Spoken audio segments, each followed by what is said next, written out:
all culminating in the final showdown of two walruses fighting each other. And always remember, spoiler alert. Welcome on into Same But Different, the talk show that nobody asked for, but we're doing it anyway. All things movies, entertainment, TV, media, all that sort of jazz. My name is Brody, and over to my left and or right, we have... Derek.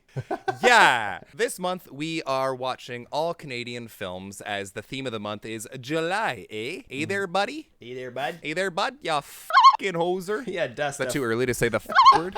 Probably. It's just so easy to get into the accent if you're swearing, I you know? can bleep it, though. It can be there. I'll just bleep it. Do it with like a Canadian loon sound.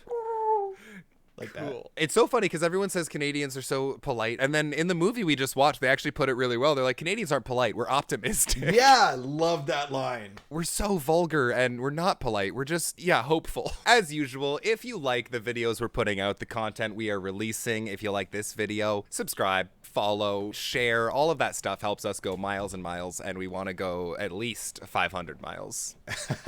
Maybe 500 more. Thanks, man. We were tasked with watching the movie Tusk. Yes. Kevin Smith's 2014 dive into horror comedy. And neither of us had ever seen it, I believe, Derek. Whenever he passes out from the T, that's where I stopped. So we will jump right into the reviews. As always, if you've seen this movie, if you want to join the discussion, please let us know what you thought down there or over there if you're on mobile or over here or something. I never know where to point. Get over it. Derek, you should start. I would be honored. It was a really, really dumb, goofy, stupid movie, but it was made really well. So I don't know where and how I'm supposed to think about this. The acting was really good. Dialogue, the conversations between characters, I was enthralled when they were talking, albeit sometimes it was a little long. It dragged on a little bit, but I was enthralled. I was like, ooh, tell me more stories in your wonderful English tongue you have. And it was filmed really well. It looked like a higher budget movie. It didn't look like this B production budget movie, whereas if you were to read this pitch for this movie, you would think this is a B movie. And it was shot in 2 weeks. So Yeah. I was very impressed with some of the technicalities, yes. But the content was just fucking dumb. I just couldn't get past how dumb of an idea it is. From what I understand, this idea came from a hypothetical from their podcast called the Smodcast. They were just shooting the shit, coming up with ideas, and they come up with a stupid idea, and then they polled their audience saying, hey, should we make this? And everyone said yes. So it's kind of a joke movie with a lot of effort put into it. First of all, I love Justin Long. I love how Justin Long can just be so diverse in what kind of character he's playing. One moment, he's this lovable, nerdy guy that you absolutely care for and you want to be his friend. And in the next movie, he's like this big, huge, misogynistic prick that you wish will die in the movie. To be able to play that drastically different kinds of characters, man, such a good job. And I liked that was the kind of character this stuff happened to, because I didn't care that it happened to this guy. I knew this was going to be ridiculous immediately from showing us that kid at the beginning with the sword. Because he was swinging that sword around so slowly and somehow cleanly sliced right through his femur and cut his leg off. So I was like, what? That can't happen. This is clearly not going to be a serious type of movie. This is so dumb. That was a real video. No way, man. That actually happened. That was awful. Haley Joel Osment, his acting was scarce. He hardly had any lines. And when he did deliver lines or laughter, it seemed forced. Coming for you, Haley. I'm coming for you, Haley. Go back to being a child actor, you idiot. The girlfriend was great. She was believable. Tiny little monologue she had when she started crying, talking about how Justin Long has cheated on her. That was great. Johnny Depp coming in as this French detective was dumb.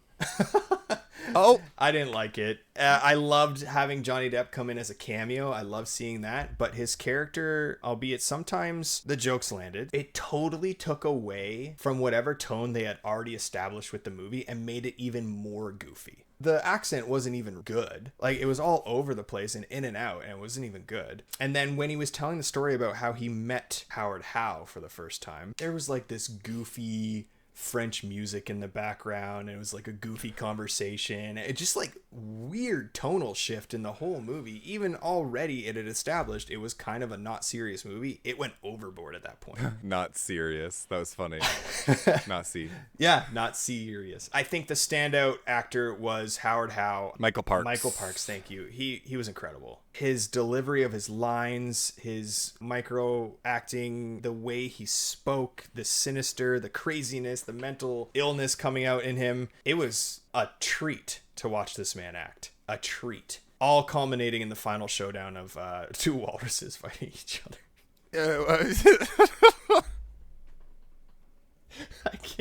I can't. Walruses. Air quotes. Yeah.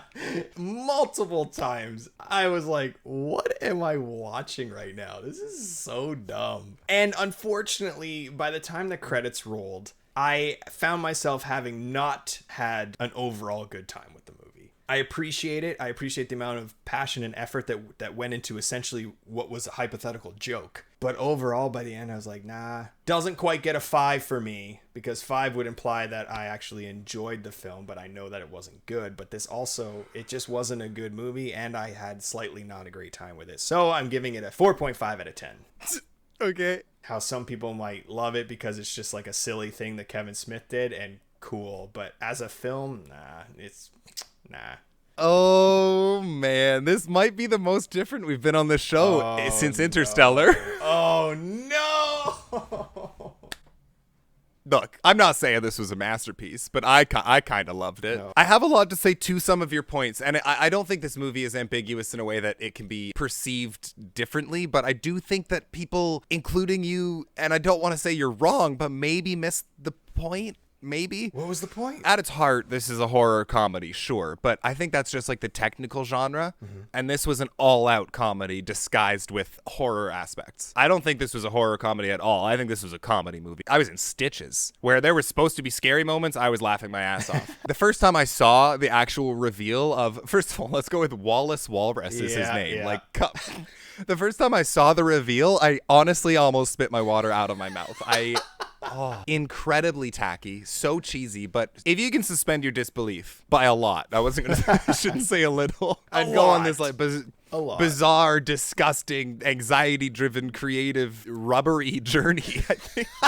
Rubbery. I think you're gonna have fun with it, man. It's so fun. I agree with a lot of your points too. My biggest issue is the main character. Justin Long did a fantastic job. The portrayal was not the issue. It's the character himself. He is massively unlikable. You're kind of rooting for Howard to turn this man into a walrus, but it is hard regardless to enjoy a character you hate so much. But once he got turned into a walrus, then I was on, who cares anymore? I also want to say, I think the whole subplot with the girlfriend and the best friend having an affair with each other was absolutely pointless. It did not need to be in the movie. Couldn't agree more with that. Yes. Cool. And they kind of like held on to it. Like, do you know it's him yet? What a twist. And it was like so obvious as fuck. Justin Long being very, very unlikable kind of made this movie lack any suspense or horror. A ridiculous and goofy passion project is what this was. And I think this is for existing Kevin Smith fans. I don't think anybody's going to watch this who doesn't know Kevin Smith movies and think this is good by any means. Michael Parks as Howard Howe. Absolute shining point of this movie. I thought the man was a psycho in Red State. Yeah. But he got to go full-blown lunatic in this, and it was captivating. The Allie and Teddy storyline, while I don't agree with the romance, I do appreciate the fact that they brought them into the third act instead of just being pointless bystanders back home, you know? It was a little fun, goofy Scooby-Doo chase, even when they looked down the stairwell and the camera like zoomed down with them. Like, it was very goofy and fun. I thought the Guy Lapointe stuff was funny. I do agree it was a little drawn out, but I think it was just silly enough to not cross the line for too silly. But that's because I already was treating this like a very, very silly movie, whereas I think you were hoping for more of a horror. How silly he was took you out of the horror, but I had already dismissed the horror a long time ago. His accent did piss me off, but again, maybe the point, a satire on the friend. But like you keep saying like the point, and maybe that's the point, and his name is Lapointe. Oh, yeah. That's actually really funny because they chose not to pronounce it La Pointe. So they would say La Pointe in our face. Yeah. That's actually... Holy crap. Wowzers, wowzers. The names, I mean, Wallace, Walrus, like the names. Yeah. Come on, man. That's what I'm saying. This is never to be taken seriously at all. What have I done? I missed this movie entirely. I need to watch it again. Yes! I actually read a review of somebody saying the first time they watched this, they hated him, and the second time they appreciated him so much more. You need to watch it through your lens, man. I did not watch it through your lens, and I think I need to swap lenses. To your point, the acting was incredible. The disturbing makeup FX was so gross and captivating that you would have expected actual content out of this, but don't expect that if you're gonna watch this movie. And like with Kevin Smith's like unique writing style, it has all of the chops to be what you wanted it to be, but it just wasn't, and you needed to just not expect it to be, I think, you know? I did want it to be a little more gory. It wasn't gory at all. There was nothing about it that was gory. That full-blown dramatic ending with whatever song was playing, like Save the Dogs and the Orphans black and white commercial music, and the walrus just lets one single tear down, and that's the end. Yeah.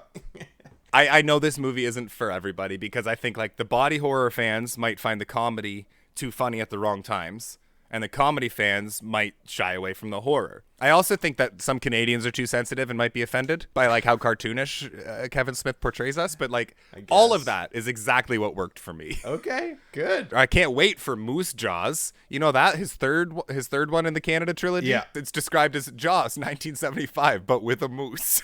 With a moose. With a fucking moose there, bud. Here's my theory. Kevin Smith likes his universes. The end of Moose Jaws there, bud.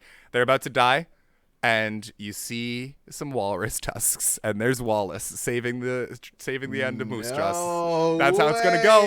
That's how it's gonna go. I'm calling it right now. Either way, 8 out of 10. Holy 8 out of 10. Shit. As soon as you were like, I see that this has a cult following, I see how some people can like it, I was pointing at myself because I adored this movie. Look at the ratings for Red State and it being like almost a perfect 10 for me. Like I there's something about the way Kevin Smith does these weird one-offs that I just love. Brody and his Kevin Smith movies. Can you believe that fucking Tusk is my Interstellar? That's not appropriate. It's not right, man. It's not right. I know, but it's true. Please let us know what you thought of Tusk in the comments below. Let us know if you're excited for Moose Jaws, because I certainly am. We will move on. And what's our top 5 this week, Derek? Top 5 this week is top 5 body horror movies. A very fun genre if you can stomach it. Hey, nice. Ayo. We did kind of have the discussion beforehand what it means to be body horror, because it's kind of a loose term. We established it needs to be your body is transformed and it's scary. Take it away, Derek. Okay, my top 5 body horror movies are as follows. Number 5, super B movie with also its own cult following, Reanimator. Oh, okay. Yeah, saw that a long time ago, back when I was first discovering like really gory movies. Practical effects, loved it, and it was just so much gore and so much fun. Number 4, not transformative body horror, but it involves a body, and from that body comes horror. Autopsy of Jane Doe. Number 3, probably one of my favorite horror comedies of all time, Slither. James Gunn. Yep. My boy. Such a funny horror comedy movie. If you haven't watched it, watch it. James Gunn, Nathan Fillion, and Elizabeth Banks. Like, you can't go wrong. Number 2, probably considered by a lot of people their number 1 body horror movie of all time. Ooh. Oh. The Thing. Checks out. The Thing is fantastic. No matter how you slice it, it's actually a really good movie. Sometimes it can be a little boring for a lot of people. It's a really good whodunit movie with a great vague ending and body horror throughout the entire film. So it's lovely. May I make the argument that vague endings have no place in whodunit movies? Fair enough. But it depends on like, they're not... Number 1 body horror of all time, and you knew it had to take place in space or have some sort of sci-fi element to it. Event Horizon. Oh. Fucking fantastic body horror movie. My top 5 body horror movies. Number 5, Idle Hands. Oh, dude. Love that movie, what a man. good shout. Fantastic movie. The body horror is a little limited in it, but it has it, and it is, I would classify it as. Yeah, So. and Devon Sawa. Number 4, Slither. Nice. Slither belongs on all top 5 body horror lists. It is one of the best horror comedies of all time. It's defining for its genre, I think. Number 3 is Tusk. Is Tusk. Okay, so I know the other two for sure. It's Tusk. Is Oh Tusk. my God. That's good. I always like it if the movie we watch ends up on your top 5. I'm happy for you. Number 2 is Hellraiser. Yeah. No, I'm not surprised. Hellraiser's a great movie. It was a proud moment for me, even though I had nothing to do with it, really.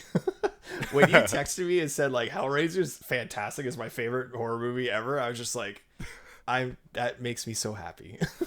Number 1 body horror movie, Invasion of the Body Snatchers. Yeah, the one of the few 10 out of the 10s Brody's given on the show. I just never knew how amazing it was, and I was blown away. Love it so much. It's not that great.